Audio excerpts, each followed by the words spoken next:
Indigo பண்ணது ரொம்ப ஒரு கேவலமான விஷயம். இதுல வெரி கண்டெமபிள் ஆக்ஷன். இதை உடனே இண்டிகோ ஏர்லைன்ஸ் இன்னைக்கு எல்லாரும் காலங்காலத்துல பாத்தீங்கன்னா எல்லா நியூஸ் சேனல், எல்லா ஆன்லைன் சேனல்ஸ் எல்லாத்துலயும் இருக்கிற ஒரே இஷ்யூ இண்டிகோ ஏர்லைன்ஸ். என்ன ஆச்சு இண்டிகோ ஏர்லைன்ஸ்? கிட்டத்தட்ட 80% ஃபிளைட் கேன்சல் இருக்கு. 99% பங்க்சுவாலிட்டியில இருந்தவங்க இன்னைக்கு வந்து 19% வந்துட்டாங்க. இதுக்கு என்ன ரீசன் இந்த வீடியோல பார்த்தோம். டெல்லி ஹைகோர்ட் என்ன பண்ணிருக்காங்க, 2 இயர்ஸ்க்கு முன்னாடி இந்த மாதிரி பைலட்ஸ் ஓவர் யூஸ் பண்றாங்க, அநியாயத்துக்கு டார்ச்சர் லெவலுக்கு கொண்டு போறாங்க, அவங்க எவ்வளவு டயர்ட்னஸ் ஆனாலும் கன்சிடர் பண்ண மாட்டாங்க அப்படின்னு சொல்லிட்டு ஒரு புது ஏவியேஷன் ரூல்ஸ் கொண்டு வந்திருக்காங்க. இந்த ஏவியேஷன் ரூல்ஸ்ல ஒரு 3 மெயின் அம்சம். ஃபார் எக்ஸாம்பிள் பாத்தீங்கன்னா, இதுக்கு முன்னாடி பாத்தீங்கன்னா 18 ஹவர்ஸ் ஒரு பைலட்டை ஃப்ளை பண்ண வைக்கலாம். 18 ஹவர்ஸ்ன்றது பாருங்க, 18 ஹவர் 24 மணி நேரம் 18 ஹவர் வரைக்கும் நீ ஃப்ளை பண்ண வைக்கலாமா. இப்ப அந்த புது ரூல்ஸ் அது 8 ஹவர்ஸ் ஆக்கிட்டாங்க. இதுக்கு முன்னாடி 36 ஹவர் தான் ஒரு வீக்குக்கு ரெஸ்ட் கொடுத்துருக்காங்க. இப்ப கிட்டத்தட்ட அது வந்து 48 ஹவர் கொண்டு வந்தாங்க. அதே மாதிரி இதுக்கு முன்னாடி 6 night landings allowed. Night landings இங்க இருந்து இன்னொரு ஸ்டேஷன்ல போய் நைட் லேண்டிங். அப்போ ஒரு வாரம் 7 நாள்ல 6 நாள் போய் நைட் லேண்டிங் பண்ணலாம். அப்ப 6 நாள் ஒர்க் பண்ணணும். இப்ப பாருங்க அது வந்துட்டு 2 நைட் லேண்டிங் கொண்டு வந்தாங்க. 2 நாள் தான் வெளியில போய் நிக்க முடியும். சோ இங்க போட்டு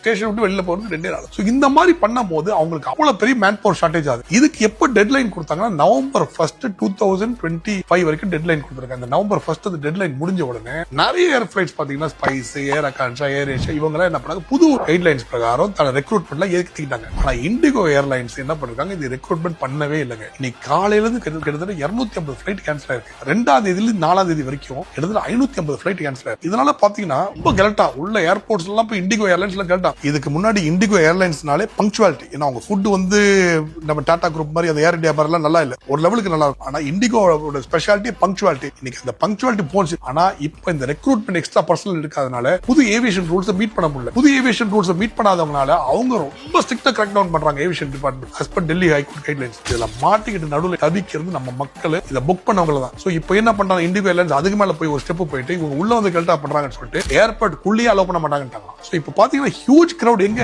ஏர்போர்ட் என்ட்ரன்ஸ்ல வந்து நிக்கிறாங்களே தவிர உள்ள ஃபிளைட்டுக்கு நிக்கல. எல்லாரும் வந்து ரீஃபண்ட் கேட்டுட்டு கல்ட்டா பண்ணிட்டு இது மாதிரி நிக்கிறாங்க. இண்டிகோ பண்ணது ரொம்ப ஒரு கேவலமான விஷயம். இதுல வெரி கண்டெமபிள் ஆக்ஷன். இதை உடனே கரெக்ட் பண்ணணும். கவர்மெண்ட் இன்டர்ஃபியர் பண்ணணும். ஏன்னா நீங்க ஒரு பொறுப்புல இருக்கீங்க, நீங்க ஒரு பப்ளிக் டிரான்ஸ்போர்ட் இருக்கீங்க. சோ நீங்க வந்து கவர்மெண்ட் மாதிரி தான் ஆக்சுவலா. நீங்க போய் ஒரு கவர்மெண்ட் ரூல்ஸ் ஒபே பண்ணாத 2 இயர்ஸ் டைம் கொடுத்து ஒபே பண்ணாம இருக்கிறது ரொம்ப பெரிய. அவங்களுக்கு ஒரு பெரிய ஃபைனை போட்டு அவங்களை சீக்கிரம் ஒரு 1 month 15 days கரெக்ட் பண்ணி எக்ஸ்ட்ரா ஸ்டாஃப் ரெக்ரூட் பண்ணி ட்ரைனிங் எல்லாம் முடிச்சு அந்த என்ன நாம்ஸை மீட் பண்றது. ஏன்னா ஃபார் எக்ஸாம்பிள் ரீசெண்டா ஒரு 6 months to 8 months கூட ஏர் இந்தியா ஃபிளைட் ஒன்று விழுந்துருச்சு. இதுக்கெல்லாம் இந்த மாதிரி ஓவர் யூஸ் பைலட்ஸ்னால தான் காரணமா இருக்கும். இப்போ ஒரு ஃபீலிங் வரும். ஏன்னா ரொம்ப யூஸ் பண்ணும்போது அவங்க ஸ்ட்ரெஸ் அதிகமாயிடும், ஓவர் ஒர்க்டா இருப்பாங்க. இது ரொம்ப ஒரு நல்ல மூவ்.